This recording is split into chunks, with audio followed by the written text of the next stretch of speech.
सोलापूर जिल्ह्याने भारतीय जनता पार्टीला तब्बल 5 आमदार दिले, परंतु त्या एकाही आमदाराला मंत्रिपद मिळाले नाही।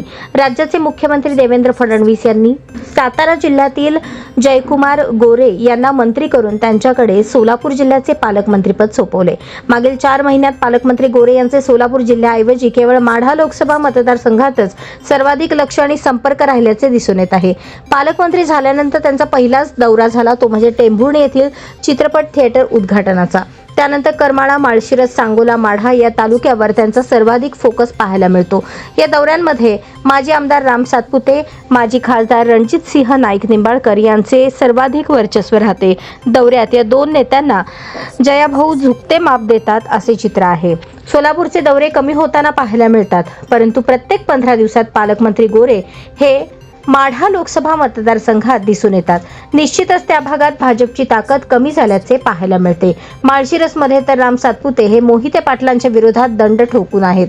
त्यांना ताकद देण्याचा प्रयत्न गोरे यांचा दिसून येतो, पण सोलापूर लोकसभा मतदारसंघावरही त्यांनी लक्ष केंद्रित करावे। या ठिकाणच्या पाण्याच्या समस्या, विकासाचे प्रश्न याकडेही त्यांचे दुर्लक्ष होऊ नये। शहराचे अनेक प्रश्न प्रलंबित आहेत, तिकडेही त्यांनी लक्ष द्यावे। पालकमंत्री म्हणून त्यांच्याकडून जिल्ह्याला मोठ्या अपेक्षा आहेत।